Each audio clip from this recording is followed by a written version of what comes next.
Hello students, अस्सलाम वालेकुम। This is Mohammad Siddique and you are watching the physics with खासकली सिद्दीक। आज मैं मैट्रिक और नाइन्थ के बच्चों के लिए एक खुशखबरी लेकर आया हूँ।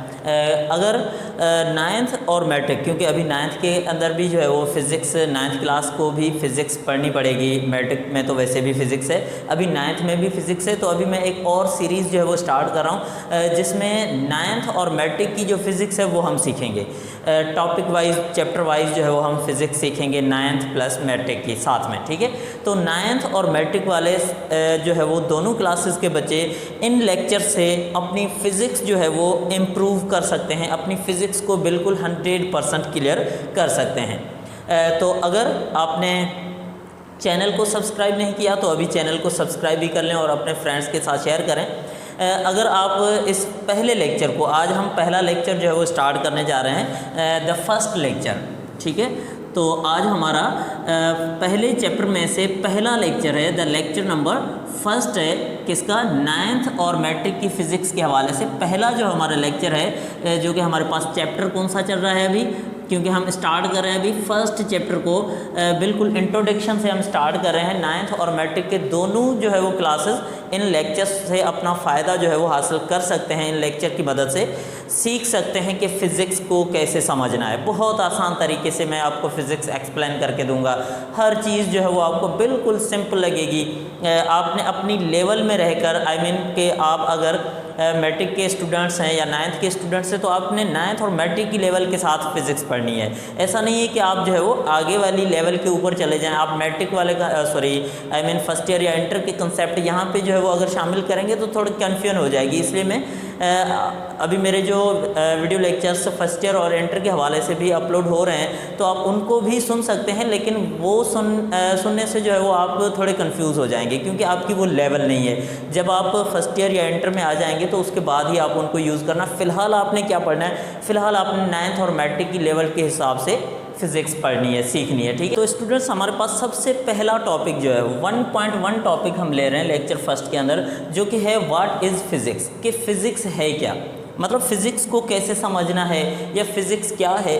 तो फ़िज़िक्स को डिस्कस करने से पहले मैं कुछ और चीज़ें जो है वो आपसे डिस्कस करना चाहूँगा कि पहले हम आ जाते हैं वर्ड साइंस पे, ठीक है, कि साइंस क्या होती है। जैसा कि आपने जो है वो पिछली क्लासेस के अंदर पढ़ा होगा, the systematic knowledge of observation and experiment. तो यहाँ पे साइंस जो है वो किस बेस पे बनी होती है, ऑब्जर्वेशन और एक्सपेरिमेंट पे, ठीक है, ऑब्जर्वेशन एंड एक्सपेरिमेंट। तो ये हमारे पास होती है साइंस, मतलब जो नॉलेज हमें ऑब्जर्वेशन और एक्सपेरिमेंट से मिलती है तो उसको हम क्या कहते हैं, साइंस कहते हैं। अच्छा, अभी इसी साइंस को अगर हम थोड़ा कैटेगराइज करें, इनके अलग अलग हम कैटेगरीज बनाएं। मिसाल के तौर पे इसी साइंस को मैं कैटेगरीज में अगर लिखता हूँ, ठीक है, तो एक हमारे पास बनती है फिज़िकल साइंस।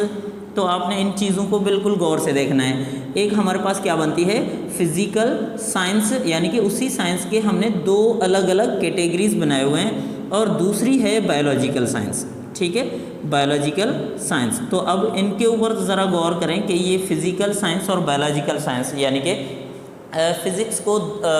साइंस को दो अलग अलग तरह की कैटेगरीज में क्यों डिफ़ाइन किया गया है, वो इसलिए क्योंकि एक छोटी सी एग्जांपल देता हूँ। आपके मोबाइल फ़ोन में, लैपटॉप या कंप्यूटर के अंदर जो है वो आप फ़ोल्डर्स बनाते हैं ना, वो क्यों बनाते हैं, जैसा कि एक ऑडियो का फ़ोल्डर हो गया, एक वीडियो सॉन्ग्स का फ़ोल्डर हो गया, या फिर जो है वो आपके पास बहुत सारे वीडियो लेक्चर्स पड़े हैं कंप्यूटर के अंदर, तो आप क्या करते हैं कि केमिस्ट्री के अलग करके रखते हैं एक फ़ोल्डर में, बायो के अलग करके रखते हैं, फिज़िक्स के अलग करके रखते हैं, मैथमेटिक्स के अलग करके रखते हैं। तो ये क्या है, ये आपने अलग अलग फ़ोल्डर क्यों बनाए, वो सिर्फ इसलिए ताकि जब भी आपको ज़रूरत पड़े तो आप सपोज़ आपको फ़िज़िक्स के लेक्चर की ज़रूरत है तो आपने फ़ौरन फ़िज़िक्स वाला फ़ोल्डर जो है वो खोल लिया और आपको वो चीज़ें मिल गई। तो यहाँ पे भी कुछ ऐसा ही है। देखें, अगर आपने कुछ ऐसी चीज़ें पढ़नी हैं जो कि फॉर एग्ज़ाम्पल ये फ़िज़िक्स जो है, आई मीन कि फ़िज़िकल साइंस जो है, यहाँ पे हम बात करते हैं किस चीज़ की, यहाँ पे हम बात करते हैं नॉन लिविंग जो मैटर्स होते हैं, नॉन लिविंग, ठीक है, उनको हम कहते हैं फिज़िकल साइंस। यानी कि अगर आपने नॉन लिविंग मैटर्स के बारे में पढ़ना है तो आप क्या पढ़ेंगे, फिज़िकल साइंस। अगर आपने लिविंग मैटर्स के बारे में पढ़ना है, ठीक है, लिविंग थिंग्स जो हैं उनके बारे में पढ़ना है तो आप क्या पढ़ेंगे, बायोलॉजिकल साइंस। तो इस तरह ये भी एक कैटेगरी जो है वो ये भी इस तरह समझ लें कि ये 2 फोल्डर बने हुए हैं, ठीक है। तो दोनों फोल्डर्स के अंदर अलग अलग चीज़ें आ गई, एक के अंदर लिविंग, दूसरे के अंदर नॉन लिविंग। तो एक को नाम दिया गया फिजिकल साइंसेज का और दूसरे को नाम दिया गया बायोलॉजिकल साइंसेज का। अच्छा, अभी फिजिकल साइंसेज की अगर ब्रांचेस देखें फिजिकल साइंस की, ठीक है, तो यहाँ पे गौर से देखिएगा, फिजिकल साइंस की अगर ब्रांचेस की बात करते हैं, ठीक है, फिजिकल साइंस की ब्रांचेस, ठीक है। चलो मैं पूरा लिख लेता हूँ, कहीं किसी को कोई कन्फ्यूजन ना हो जाए। फिजिकल साइंस, अब देखें फिजिकल साइंस को हम कैसे डिफाइन करते हैं। तो ये जो है वो स्टडी होती है, किस चीज़ की स्टडी होती है ये नॉन लिविंग मैटर की, ठीक है बेटा। तो ये किस चीज़ की स्टडी होती है, नॉन लिविंग जो चीज़ें होती हैं उनकी स्टडी होती है। तो इसके अगर ब्रांचेस देखें तो कई सारे ब्रांचेस होते हैं जिनके अंदर हमारे पास फिज़िक्स भी आ जाती है। फिज़िक्स हो गई, जैसे केमिस्ट्री हो गई, ठीक है, या जैसे मान लीजिए कि जियोलॉजी हो गई। तो इस तरह कई सारी ब्रांचेस हैं फिज़िकल साइंसेस के अंदर। हमने सारी ब्रांचेस तो अभी नहीं देखनी, हमने क्या देखना है, हमें देखना है कि फ़िज़िक्स क्या है, हमें फ़िज़िक्स पे आना है। तो वैसे ही बायोलॉजिकल साइंस जो है इनके भी हमारे पास कई सारी ब्रांचेस हैं, जैसे कि आप बायोलॉजी ले लें, ठीक है, बायोलॉजी ले लें, या फिर जो बॉटनी है वो ले लें, बॉटनी भी इसकी ब्रांच है, ठीक है, और जूलॉजी ले लें तो ये भी इसकी ब्रांच है। और भी कई सारी ब्रांचेस हैं जो कि आपने बाकी सब्जेक्ट्स के अंदर भी पढ़ी होंगी। तो इस तरह कई सारी ब्रांचेस होती हैं, लेकिन हमने किस चीज़ पे आना है, हमने आना है फिज़िक्स के ऊपर। तो अब यूँ हम कह सकते हैं कि फ़िज़िक्स किस चीज़ की ब्रांच है, तो simply we can say the physics is the branch of the physical science.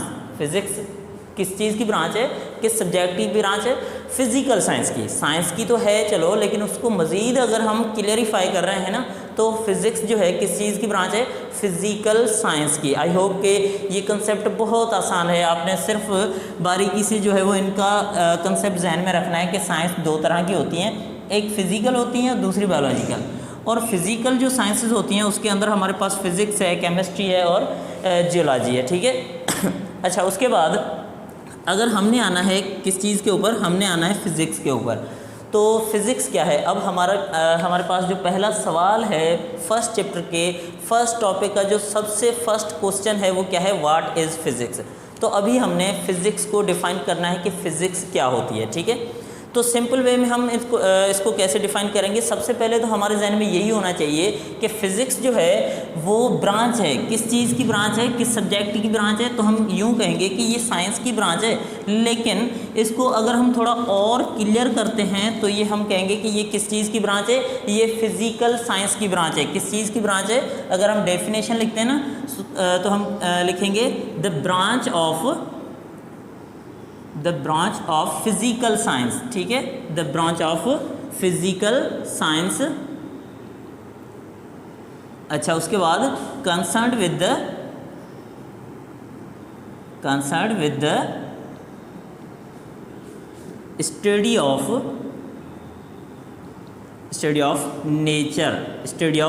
Nature. तो ये बन गई definition, the branch of physical science concern with the study of nature is called physics. अब देखिए, नेचर की अगर हम बात करते हैं ना, तो पहले ये बात भी आपने नोटिस कर लेनी है कि जो वर्ड फिजिक्स है वो निकला हुआ है एक ग्रीक वर्ड से। कौन से वर्ड से, ग्रीक वर्ड से। कौन सा ग्रीक वर्ड, फिजिकोस। एक ग्रीक वर्ड से निकला हुआ है फिजिकोस में से। उस फिजिकोस वर्ड की मीनिंग जो है वो क्या है, उस फिजिकोस वर्ड की मीनिंग है नेचर। उस फिजिकोस वर्ड की मीनिंग क्या है, नेचर, ठीक है। तो आपने ये माइंड सेटअप बना लेना है कि फिज़िक्स जो है वो ग्रीक लैंग्वेज का एक वर्ड है फिजिकोस, उसमें से निकला हुआ है। ग्रीक लैंग्वेज का एक वर्ड है कौन सा, फिजिकोस, उसमें से निकला हुआ है, और जिसकी मीनिंग जो है वो क्या है, मीनिंग है नेचर, ठीक है। तो फिज़िक्स की डेफिनेशन आ गई ये आपके पास। अच्छा, तो यहाँ पे हम कह रहे हैं कि नेचर की जो स्टडी है ना उसको हम फिज़िक्स कहते हैं, जो नेचर की स्टडी है। अच्छा, उसके साथ अगर आप इसी फिज़िक्स को कुछ और तरीके से अगर डिफ़ाइन करते हैं, ठीक है, एक और डेफिनेशन अगर हम लिखते हैं तो ये तो हम वही से हम लिखेंगे the branch of physical science concern with the study of.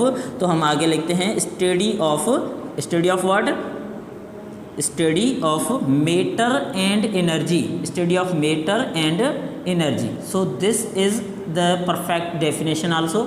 ठीक है, the study of matter and energy and their interaction, तो ये पॉइंट भी आपने गौर करनी है, एंड देयर इंटरएक्शन। ठीक है, अब देखें यहाँ पे हम किस चीज़ की स्टडी कर रहे हैं, स्टडी ऑफ मैटर और एनर्जी, मैटर और एनर्जी, और उन दोनों के दरमियान जो इंटरेक्शन है, मतलब उनका जो बाहमी ताल्लुक़ है। अब बाहमी ताल्लुक़ किसे कहते हैं, सबसे पहले तो आपने ये चीज़ें नोटिस रखनी है, मैटर और एनर्जी जो है उनकी कंबाइंड स्टडी जो है उसको हम क्या कहते हैं, उसको हम कहते हैं फिज़िक्स। क्योंकि ये पूरी नेचर जो है ना, जो ऊपर हमने डेफिनेशन के अंदर कहा कि ये नेचर की जो स्टडी है, क्योंकि पूरी नेचर जो है वो मैटर और एनर्जी से बनी हुई है। The whole universe is made up of what, is made up of the matter and energy. The whole universe is made up of the matter and energy and their interaction. अब ये interaction का word जो है इसका मतलब क्या है, बच्चों को ये चीज़ें जो है वो थोड़ी मुश्किल लगती हैं कि सर इंटरेक्शन क्या है। तो सिंपल सी बात है, बाहमी ताल्लुक़। अब बाहमी ताल्लुक़ क्या है, क्योंकि वर्ड पहली बार सुना है बाहमी ताल्लुक़, तो जो है वो इसमें कंफ्यूज होने की कोई ज़रूरत नहीं है। तो इंटरेक्शन वर्ड को हम किस तरह या किस लेवल के साथ जो है वो डिफ़ाइन करेंगे, बिल्कुल सिंपल वे में हम यूँ कहेंगे कि इंटरेक्शन मतलब एक दूसरे के ऊपर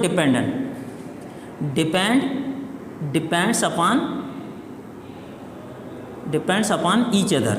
ठीक है, हम यूँ कह लें तो और भी इसको समझना आसान हो जाएगा। Depends upon each other means कि अब डिपेंड्स अपॉन ईच अदर को हम किस तरह यूज़ करते हैं, जैसा कि मैं कहता हूँ कि ये मेरे पास एक वाइट बोर्ड है और ये मेरे पास मार्कर है, तो अब ये दोनों जो है वो डिपेंड्स अपॉन ईच अदर हैं, मतलब एक दूसरे के ऊपर डिपेंडेंट है। ठीक है, मिसाल के तौर पे मेरे पास अगर ये मार्कर नहीं है तो अब ये बोर्ड मेरे काम का नहीं है, इस बोर्ड को मैं यूज़ नहीं कर सकता। ठीक है, अगर ये मेरे पास बोर्ड पड़ा है या मीन्स ये मेरे पास जो है वो मार्कर पड़े हैं, बोर्ड नहीं है, तो अब मैं इन मार्कर्स को भी यूज़ नहीं कर सकता, क्योंकि अगर इनका यूजेज चाहिए मुझे तो मुझे एट अ टाइम दोनों चीज़ें चाहिए। इसका मतलब हुआ कि ये दोनों मार्कर और बोर्ड एक दूसरे के ऊपर डिपेंडेंट है। ठीक है, क्योंकि एक दूसरे के बगैर जो है वो ऐसा हम कह सकते हैं कि इनकम्प्लीट हैं, अधूरे हैं। चलो एक और मिसाल देता हूँ आपको। मिसाल के तौर पे जैसे कोई ज़िंदा आदमी होता है या कोई मुर्दा आदमी होता है। ठीक है, तो ज़िंदा जो होता है ना वो उसके अंदर मैटर भी होता है और एनर्जी भी होती है। एनर्जी कैसे हम कहते हैं उसके अंदर कि वो काम कर सकता है, वो चल फिर सकता है, खा पी सकता है, मतलब उसके अंदर एनर्जी जो है वो अवेलेबल है। ठीक है, अभी एनर्जी अवेलेबल है जिसको हम वैसे अगर सिंपल लैंग्वेज में हम अपनी लोकल लैंग्वेज के हिसाब से अगर कहना तो वो उसके पास जिस्म भी होता है, रूह भी होती है, मतलब सांसें ले रहा है ना, जिंदा है तो उसके अंदर रूह भी होती है। तो रूह को आप कंसीडर कर लें एज ए एनर्जी और जिस्म को आप मैटर कंसीडर करेंगे। कंसीडर की बात नहीं है, जिस्म तो वैसे मैटर होता ही है। ठीक है, अच्छा उसके बाद अब मैटर और एनर्जी। अब देखिए एनर्जी अगर उस मैटर से अलग हो जाए, मतलब रूह जो है वो जिस्म से अलग हो जाए तो वो मुर्दा बन जाता है, मतलब अब वो मैटर काम का नहीं है।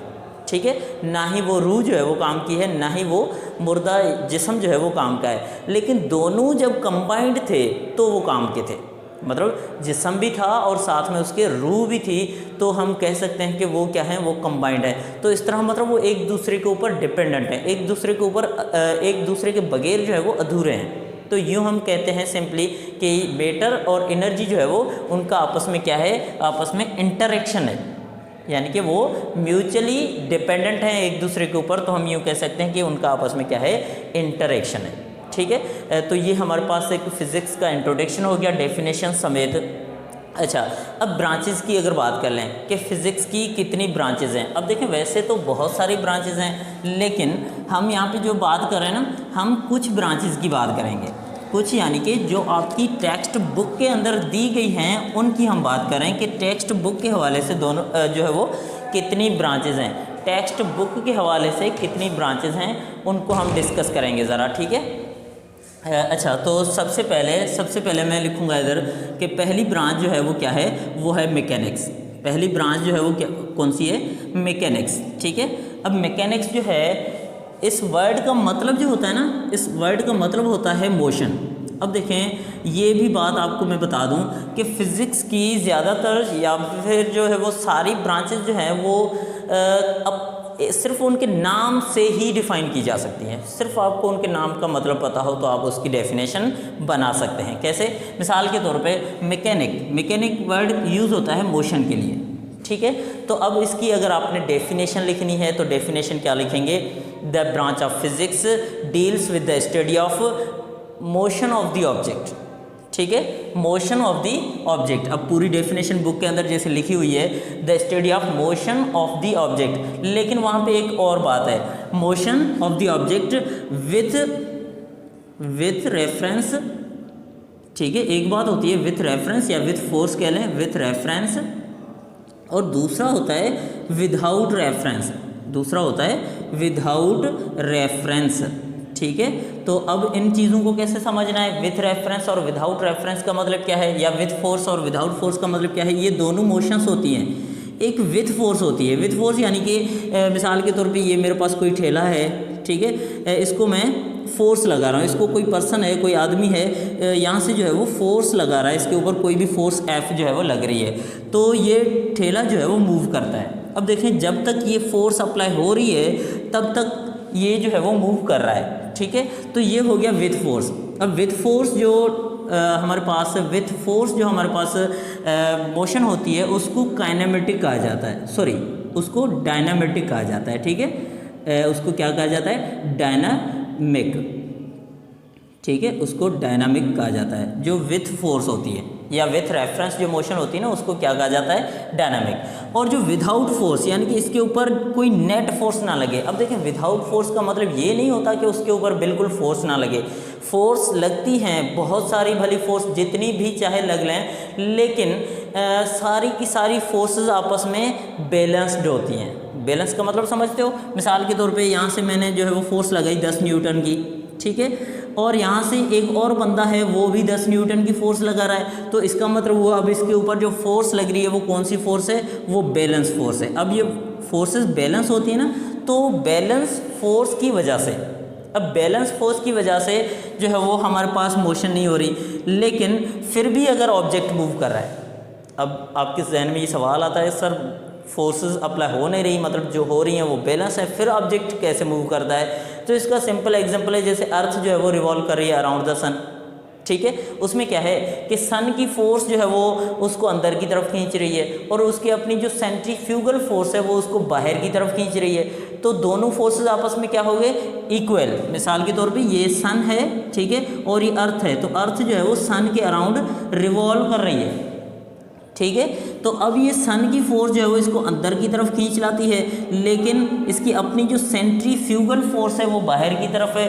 तो इस तरह क्या होता है? इस तरह होता ये है कि ये फोर्सेस आपस में होती हैं दोनों बैलेंस। सपोज ये फोर्स 1 है, ये फोर्स 2 है, तो ये दोनों फोर्सेस आपस में होती हैं बैलेंस, यानी कि आपस में इक्वल फोर्सेस होती हैं। तो इक्वल फोर्सेस होने के लिए, फोर्सेस जब आपस में इक्वल होती हैं तो हम कहते हैं कि ये दोनों फोर्सेस जो है वो आपस में क्या हैं? ये बैलेंस हैं। तो ये दोनों फोर्सेस क्या हो गई? बैलेंस। तो बैलेंस फोर्स हो गई, यानी कि इनका जो नेट फोर्स है वो कितना है? नेट फोर्स वो 0 है। मतलब जितनी फोर्स यहाँ से लग रही है उतनी यहाँ से लग रही है, तो नेट फोर्स कितना बन गया? 0। तो हम कहेंगे कि इस तरह की कोई कंडीशन है, उसमें अगर कोई ऑब्जेक्ट मूव कर रहा है ना, तो वो है विदाउट रेफरेंस। अब विदाउट रेफरेंस जो होता है उसको हम कहेंगे काइनेमेटिक। उसको हम क्या कहेंगे? काइनेमेटिक, ठीक है। तो इस तरह हमारे पास जो है वो मोशन है, यानी कि मैकेनिक्स है, उसके अंदर विथ रेफरेंस और विदाउट रेफरेंस के दोनों कंसेप्ट यूज़ होते हैं। तो इनको हम क्या कहते हैं? इनको हम डायनामिक और काइनेमेटिक। वैसे डायनामिक जो है वर्ड का मतलब होता है पावर, डायनामिक वर्ड का मतलब होता है पावर, और काइनेमेटिक का मतलब होता है मोशन, ठीक है। डायनामिक वर्ड का मतलब होता है पावर और काइनेमेटिक वर्ड का मतलब क्या होता है? मोशन होता है। तो इस तरह हम जो है वो कंसीडर कर सकते हैं कि इन वर्ड्स की मीनिंग के हवाले से ही हम समझ सकते हैं कि ये किस तरह की मोशन हो सकती है। तो ये एक छोटा सा इंट्रोडक्शन था किसका? मैकेनिक्स का। तो मैकेनिक की डेफिनेशन जो है वो आप क्या बना लेंगे, या फिर जो बुक में लिखी हुई है उसको आप कैसे समझेंगे? The study of motion of the object. किसी भी ऑब्जेक्ट या पार्टिकल की मोशन के बारे में, हरकत के बारे में, कि वो किस तरह हरकत करता है, क्यों हरकत करता है, तो उसकी हरकत के बारे में जो हमारे पास कंसेप्ट है उसको हम क्या कहते हैं? उस ब्रांच को, उस फिज़िक्स की ब्रांच को हम कहते हैं मैकेनिक्स। फिर हम यूँ भी कह सकते हैं कि मैकेनिक्स 2 तरह की होती हैं, एक होती है डायनामिक और दूसरी होती है काइनेमेटिक। डायनामिक यानी कि जो विद फोर्स है, और काइनेमेटिक जो है वो विदाउट फोर्स है, डायनामिक जो है वो क्या है, विद फोर्स है। तो इस तरह हमारे पास कंसेप्ट आ जाता है विद फोर्स और विदाउट फोर्स का, जिसमें हमारे पास दो जो है वो ब्रांचेस बन जाती हैं या कैटेगरीज बन जाती हैं किसकी, मैकेनिक्स की। तो ये पहली ब्रांच थी, ठीक है। अब अगली ब्रांच मैं डिस्कस करूँगा, तो उसमें क्या है, अब देखें अगली ब्रांच जो है वो है electricity. Next is what, electricity. तो अब इलेक्ट्रिसिटी जो हम डेली लाइफ के अंदर यूज़ करते हैं, बहुत ज़्यादा जो हम यूज़ करते हैं जिस एनर्जी का, वो होती है इलेक्ट्रिकल एनर्जी यानी कि इलेक्ट्रिसिटी। अब इलेक्ट्रिसिटी को हम डिफाइन कैसे करेंगे, यहाँ पे भी हम कुछ बात करेंगे motion of the charges, motion of the charges. यहाँ पे हम किस चीज़ की स्टडी करते हैं, the study of the motion of the charges. तो ये बन गई definition, the branch of physics deals with the study of motion of the charges. तो मैंने शार्ट में सिर्फ यही लिख लिया, मोशन ऑफ द चार्जेस, ठीक है। तो चार्जेस कैसे मूव करती हैं, तो सबसे पहले आपके जहन में यही होना चाहिए कि चार्जेस दो तरह की होती हैं, एक पॉजिटिव दूसरी नेगेटिव। जैसे कि एक इलेक्ट्रॉन की चार्ज होती है नेगेटिव, प्रोटॉन की चार्ज होती है पॉजिटिव। तो कोई चार्ज जब मूव करती है ना, तो उसकी स्टडी को, अब देखें उसकी स्टडी में क्या आ जाता है, जब चार्ज मूव करती है तो करंट प्रोड्यूस होता है, फिर वोल्टेज का कंसेप्ट आ जाता है, फिर जो है वो इलेक्ट्रिसिटी का पूरा प्रोसेस यूज़ होता है।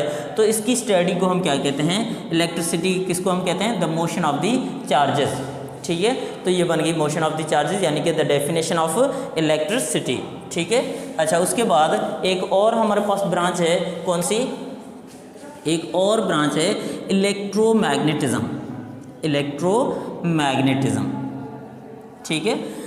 तो इलेक्ट्रोमैग्नेटिज्म जो है, इसके अंदर हम किस चीज़ की स्टडी करते हैं, सिंपल वे में हम यूँ कहेंगे कि जब चार्जेस, अब देखिए इलेक्ट्रो का मतलब होता है, इलेक्ट्रो का मतलब होता है चार्जेस, इलेक्ट्रो का मतलब क्या होता है, चार्जेस। और ये मैग्नेटिज्म जो है ये है study of magnet, study of magnet, चकमक सुना होगा, ठीक है, मकनातीस जिसको हम कहते हैं, स्टडी ऑफ मैग्नेट, ठीक है।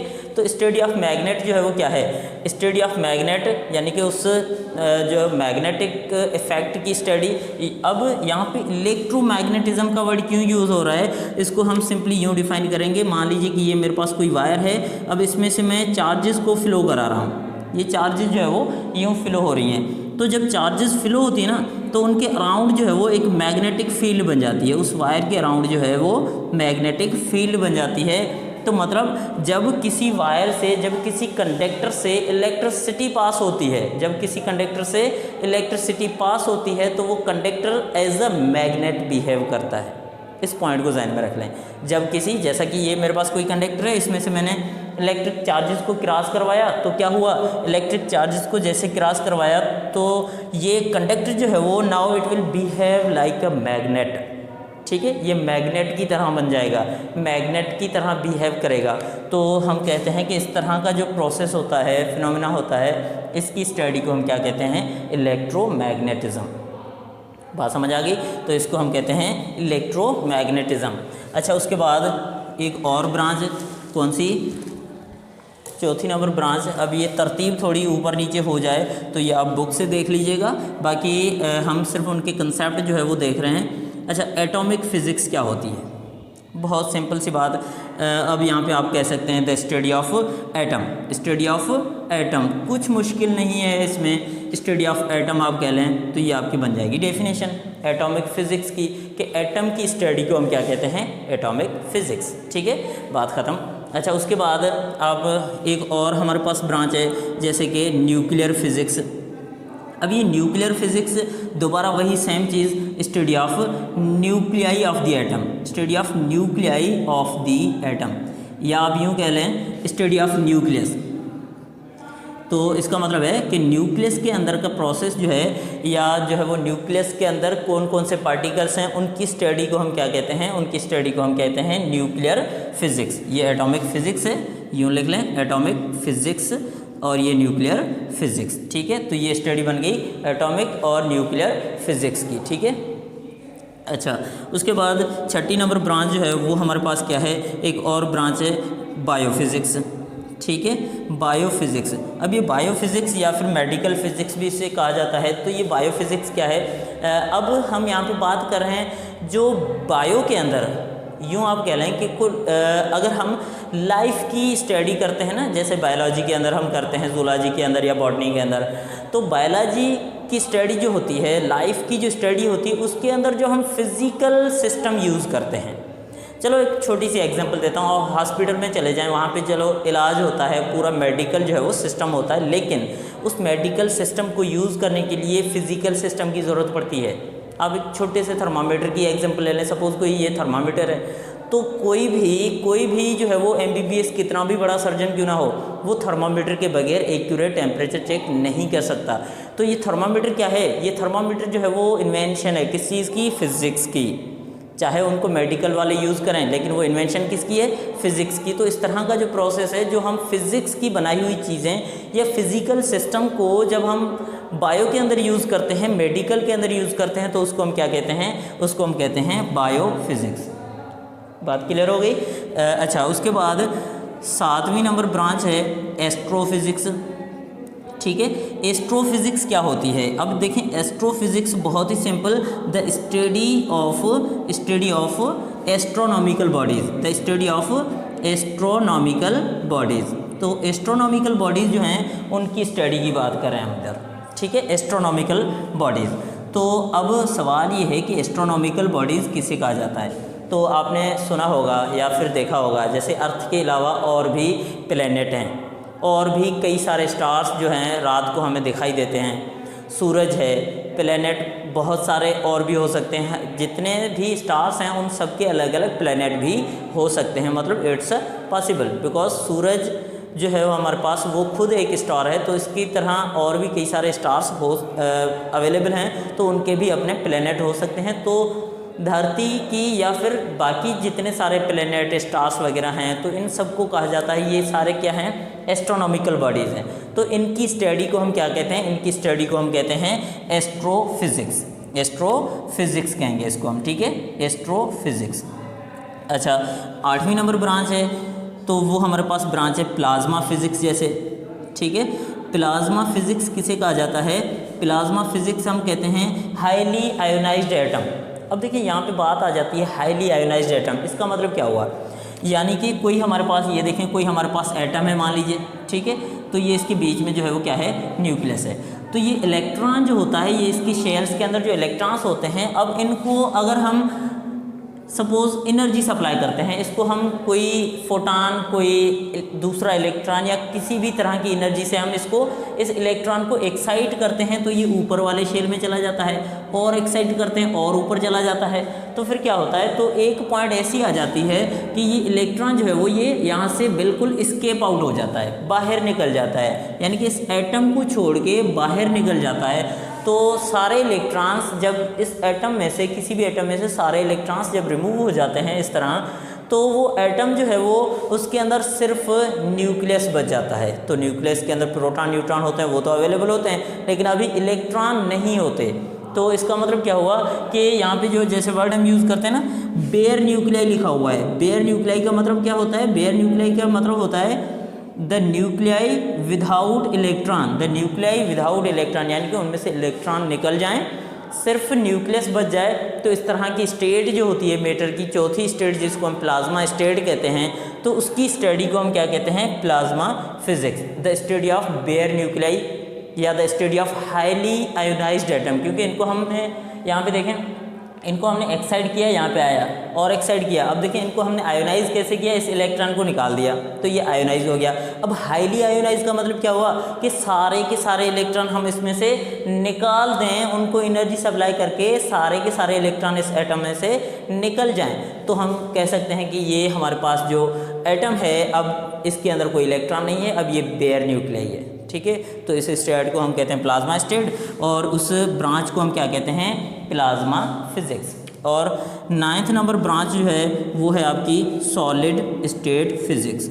सॉलिड स्टेट फिजिक्स, तो सिंपल सी बात है कि सॉलिड स्टेट फिजिक्स किस चीज़ के बारे में होगी? जो सॉलिड चीज़ें हैं, जो सॉलिड मटेरियल्स हैं, एटम की जो स्टेट्स मैटर की जो स्टेट्स होती है ना, उनमें जो सॉलिड स्टेट है ये उसके बारे में है। ठीक है, सॉलिड स्टेट के बारे में। तो सॉलिड स्टेट में मोस्टली यहाँ पे मैं कहूँगा कि मोस्टली यहाँ पे जो स्टडी की जाती है वो क्रिस्टल्स की जाती है। वैसे भी हम किसी भी जो है वो सॉलिड मटेरियल की स्टडी इसमें करते हैं, लेकिन मोस्टली जो है वो क्रिस्टल की स्टडी की जाती है, जैसे डायमंड आ गया उसके अंदर, ठीक है। तो इस तरह की जो चीज़ें होती हैं ना, मोस्टली उनको ही डिस्कस किया जाता है, तो इसको हम कहते हैं सॉलिड स्टेट फिजिक्स। तो ये आपका एक छोटा सा इंट्रोडक्शन हो गया, छोटा नहीं बल्कि आपकी बुक के हिसाब से ये एक कंप्लीट इंट्रोडक्शन हो गया किस चीज़ का, फिज़िक्स का। तो उनके जो ब्रांचेस थे आपकी बुक के मुताबिक वो भी हमने लिखे और उनको भी हमने डिस्कस किया। उनकी डेफिनेशंस जो है वो क्या बनेगी, अब आपने वो डेफिनेशंस बुक से पढ़ लेनी है, बिल्कुल वही सेम कंसेप्ट है जो कि मैंने आपको अभी बताए हैं। सो आई होप कि the first lecture is very much clear. इंशाल्लाह get ready for the next lecture. अगले लेक्चर में हम अगला जो है वो टॉपिक डिस्कस करेंगे, जो भी हमारे पास टॉपिक होगा, ठीक है। तो अपने फ्रेंड्स के साथ इस चैनल को शेयर करें और चैनल को ज़्यादा से ज़्यादा सब्सक्राइब करें, ताकि मैं बहुत सारे लेक्चर्स आपके लिए अपलोड करूं, बिल्कुल एक सीरीज़ बना के चैप्टर वाइज और टॉपिक वाइज। तो इंशाल्लाह आप घर बैठ के बिल्कुल आसानी से इन चीज़ों को गेन कर सकते हैं, फ़िज़िक्स को बहुत आसान वे में आप समझ सकते हैं, ठीक है। सो अल्लाह हाफ़िज़।